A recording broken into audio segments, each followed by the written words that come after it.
नमस्कार। आज के इस विश्लेषण में हम एक ऐसे रहस्य पर बात करने वाले हैं जिसने पिछले कुछ दिनों से सबके होश उड़ा रखे हैं। हाल ही में बंगाल की खाड़ी के ठीक ऊपर आसमान में एक बेहद ही अजीबोगरीब घटना देखी गई। एक वायरल फुटेज सामने आया जिसमें आसमान को चीरते हुए धुएं की एक जिगजैग यानी बिल्कुल टेढ़ी मेढ़ी लकीर दिखाई दे रही थी। पहली नजर में ही ये किसी बेहद एडवांस मिसाइल के सिग्नेचर जैसा लग रहा था। लेकिन इस पूरी घटना में जो बात सबसे ज्यादा हैरान करने वाली है वो है सरकार की पूरी तरह से चुप्पी। किसी भी ऑफिशियल चैनल या न्यूज में इसके बारे में एक शब्द भी नहीं कहा गया। आखिर ऐसा क्यों? तो चलिए इस विषय की गहराई में चलते हैं और इस गुत्थी को सुलझाने की कोशिश करते हैं। आखिर उस दिन भारत ने किस चीज का परीक्षण किया था? क्या यह सिर्फ एक रूटीन टेस्ट था जिसे ज्यादा तवज्जो नहीं दी गई, या फिर क्या ऐसा हो सकता है कि भारत ने गुपचुप तरीके से अपनी बहुप्रतीक्षित और दुनिया की सबसे घातक मिसाइलों में से एक अग्नि-6 का परीक्षण कर लिया है? आज हम उपलब्ध डेटा और सुरागों की कड़ियों को जोड़ेंगे और इस रहस्य के पीछे का सच जानने की कोशिश करेंगे। सेक्शन 1 उड़ान पथ की डिकोडिंग, दृश्य साक्ष्यों का विश्लेषण। अब इस स्लाइड के बारे में जो बात सबसे दिलचस्प है वो ये है कि इसमें पारंपरिक और आधुनिक मिसाइल तकनीकों के बीच का रणनीतिक अंतर साफ दिखता है। वायरल फुटेज में दिखने वाला धुएं का वो अजीब निशान किसी आम मिसाइल का बिल्कुल नहीं हो सकता। वो एक बेहद एडवांस्ड उड़ान पथ की तरफ इशारा कर रहा है। देखिए, पारंपरिक बैलिस्टिक मिसाइलें एक पैराबोलिक यानी परवलयाकार रास्ते पर चलती हैं। वो अंतरिक्ष की तरफ बहुत ऊपर जाती हैं और फिर नीचे आती हैं। दिक्कत यह है कि उनकी ऊंचाई के वजह से S-400 या आयरन डोम जैसे डिफेंस सिस्टम्स उन्हें रडार पर बहुत आसानी से पकड़ लेते हैं। इसके उलट होती हैं क्रूज मिसाइलें, जो पृथ्वी की सतह के बिल्कुल समानांतर यानी पैरेलल चलती हैं। ये रडार की नजरों से तो बच निकलती हैं, लेकिन गुरुत्वाकर्षण के चलते इनकी रेंज और मारक क्षमता काफी कम होती है। तो फिर उस दिन आसमान में क्या देखा गया? असल में वो निशान क्वाजी बैलिस्टिक या ग्लाइड तकनीक का नतीजा हो सकता है, और यहीं पर असली जादू होता है। ये तकनीक दोनों की खूबियों को मिला देती है। स्टेप 1, मिसाइल को पहले अत्यधिक ऊंचाई तक लॉन्च किया जाता है। स्टेप 2, फिर गुरुत्वाकर्षण का इस्तेमाल करके उसे अकल्पनीय गति यानी बेतहाशा स्पीड दी जाती है। और स्टेप 3, अंत में वो अचानक अपनी दिशा बदलती है और पृथ्वी के समानांतर ग्लाइड करने लगती है। ये रास्ता इतना जटिल है कि आज की तारीख में दुनिया की एडवांस से एडवांस रक्षा प्रणालियां भी इसे ट्रैक करने में फेल हो जाती हैं। अब आप सोच रहे होंगे कि अगर ये मिसाइल वाकई आवाज की गति से कई गुना तेज यानी हाइपरसोनिक स्पीड से उड़ रही थी, तो इसे किसी ने अपने साधारण से फोन के कैमरे में कैसे रिकॉर्ड कर लिया? ये तो असंभव लगता है ना? लेकिन इसके पीछे एक बहुत ही सीधा सा विज्ञान है। इसे ऐसे समझिए, जब आप रात में चांद को देखते हैं तो वो अंतरिक्ष में बहुत तेज गति से घूम रहा होता है, लेकिन हमारी नजर का दायरा और क्षितिज इतना चौड़ा होता है कि हमें वो बिल्कुल स्थिर या बहुत धीमा लगता है। ठीक यही लॉजिक यहां भी लागू होता है। अत्यधिक ऊंचाई और बहुत ज्यादा दूरी पर होने की वजह से इतनी तेज गति वाली मिसाइल को भी कैमरे से ट्रैक करना संभव हो पाया। सेक्शन 2 ICBM और MIRV तकनीक, ग्लोबल स्ट्राइक क्षमता की ओर छलांग। चलिए अब उन विशिष्ट तकनीकों की बात करते हैं जो कथित अग्नि-6 को सिर्फ एक मिसाइल नहीं बल्कि एक असली ग्लोबल स्ट्राइक वेपन बनाती हैं। भारत की मौजूदा अग्नि सीरीज पर नजर डालें तो अग्नि 1 से 5 तक की मिसाइलें लगभग 5000 किलोमीटर तक मार कर सकती हैं। अग्नि 5 पहले से ही मैक 24 यानी आवाज से 24 गुना तेज उड़ान भर सकती है। ये अपने आप में एक बहुत बड़ा आंकड़ा है।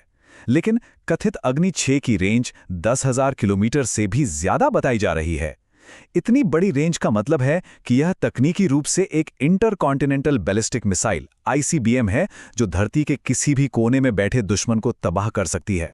तो सबसे अहम बात यह है कि इस तकनीक का सफलतापूर्वक परीक्षण करने के मायने क्या हैं। आपको जानकर हैरानी होगी कि पूरी दुनिया में इस वक्त केवल 5 देश ऐसे हैं जिनके पास ये इलीट ICBM तकनीक है: अमेरिका, रूस, चीन, ब्रिटेन और फ्रांस। अगर हाल ही में हुआ ये रहस्यमयी परीक्षण सच में अग्नि-6 का था, तो भारत सीधे तौर पर इस बेहद एक्सक्लूसिव ग्लोबल क्लब का 6ठा सदस्य बन जाएगा। और बात सिर्फ रेंज की नहीं है। अग्नि-6 के साथ एक और बेहद खतरनाक तकनीक का नाम जुड़ रहा है और वो है MIRV। इसका फुल फॉर्म है multiple independently targetable re entry vehicle. आसान भाषा में समझें तो इस तकनीक के जरिए एक ही मिसाइल में कई सारे हथियार फिट किए जा सकते हैं। जब यह मिसाइल अंतरिक्ष से वापस लौटती है तो इसके वॉरहेड अलग अलग होकर एक ही समय पर कई अलग अलग शहरों या लक्ष्यों पर सटीक हमला कर सकते हैं। इस तकनीक में महारत हासिल करने वाले दुनिया में सिर्फ 3 देश हैं, अमेरिका, रूस और चीन। अगर भारत ने इसे साध लिया है तो हम इस और भी छोटे क्लब के चौथे सदस्य बन जाएंगे। सेक्शन 3, डिजिटल सुरागों का जाल, रहस्य को सुलझाना। और ये इस पूरी बात को बहुत ही शानदार तरीके से दर्शाता है कि कैसे डिजिटल सुराग एक अलग ही कहानी बयां कर रहे हैं। इस टाइमलाइन को ध्यान से देखिए। 4 मई को बंगाल की खाड़ी के ऊपर 3500 किलोमीटर के क्षेत्र के लिए एक नोटैम यानी नो फ्लाई जोन की चेतावनी जारी की गई। 8 मई को आसमान में वो रहस्यमय परीक्षण देखा गया, लेकिन असली ट्विस्ट आता है 9 मई को। सरकारी चैनल संसद टीवी ट्वीट करता है कि भारत ने long range antiship hypersonic missile LRASHM का टेस्ट किया है, और फिर कुछ ही देर में उस ट्वीट को रहस्यमय तरीके से डिलीट कर दिया जाता है। क्या वो 3500 किलोमीटर वाला नोटैम असल में किसी बड़े परीक्षण को छिपाने का कवर था? ये डिलीटेड ट्वीट इस शक को और भी गहरा कर देता है। इसी बीच एक और सुराग सामने आता है जिसे नजरअंदाज नहीं किया जा सकता। DRDO के अध्यक्ष डॉक्टर समीर वी कामत का हालिया बयान याद है? उन्होंने एक इंटरव्यू में साफ-साफ कहा था, हम पूरी तरह तैयार हैं, बस सरकार के आदेश का इंतजार है। इस कोट को अगर हम हालिया घटनाओं से जोड़कर देखें तो ये परिस्थितिजन्य साक्ष्य इस बात को काफी मजबूती देते हैं कि अग्नि 6 लॉन्च पैड पर पूरी तरह से तैयार खड़ी थी। और अटकलों के इस बाजार में आग तब और भड़क गई जब परीक्षण के ठीक आसपास सत्तारूढ़ भारतीय जनता पार्टी के एक आधिकारिक ट्विटर हैंडल से एक ट्वीट किया गया। इस ट्वीट में खुले तौर पर अग्नि 6 की क्षमताओं का जिक्र किया गया था। इसमें स्पष्ट रूप से लिखा था कि 10,000 किलोमीटर की रेंज और MIRV तकनीक वाली अग्नि 6 इतिहास रचने के लिए तैयार है। रक्षा मंत्रालय की तरफ से तो कुछ नहीं कहा गया, लेकिन इतने बड़े राजनीतिक हैंडल से इस तरह के बयान का आना अपने आप में बहुत कुछ सोचने पर मजबूर कर देता है। सेक्शन 4, भू राजनीतिक संदर्भ, समय ही सब कुछ है। अब इन सब चीजों को सिर्फ एक मिसाइल टेस्ट के चश्मे से मत देखिए, इसका एक बहुत बड़ा जियोपॉलिटिकल एंगल भी है। सूत्रों के मुताबिक ये परीक्षण ठीक उस दिन हुआ जब भारत के ऑपरेशन सिंदूर को पूरा 1 साल हुआ था। आपको याद होगा, ये वो ऑपरेशन था जिसमें पाकिस्तान के अंदर मौजूद ठिकानों पर सटीक सैन्य कार्रवाई की गई थी। अब आप ही सोचिए, इस सालगिरह के ठीक मौके पर इतना बड़ा और रहस्यमयी परीक्षण होना, क्या ये महज एक इत्तेफाक हो सकता है, या फिर दुनिया को दिया गया एक बहुत ही नपा-तुला रणनीतिक संदेश? और अगर आपको लगता है कि दुनिया इस सबसे बेखबर थी, तो ये आखिरी सुराग सुनिए। जिस लॉन्च विंडो के दौरान यह परीक्षण किया गया, ठीक उसी समय बंगाल की खाड़ी के आसपास चीनी ट्रैकिंग और जासूसी जहाज़ों को सक्रिय रूप से निगरानी करते हुए डिटेक्ट किया गया। इसका सीधा सा मतलब है कि चीन को इस बात की पूरी भनक लग चुकी थी कि भारत कुछ बहुत बड़ा करने जा रहा है, और वो उसे मॉनिटर करने के लिए पूरी तरह मुस्तैद थे। तो इस सब का क्या मतलब निकाला जाए?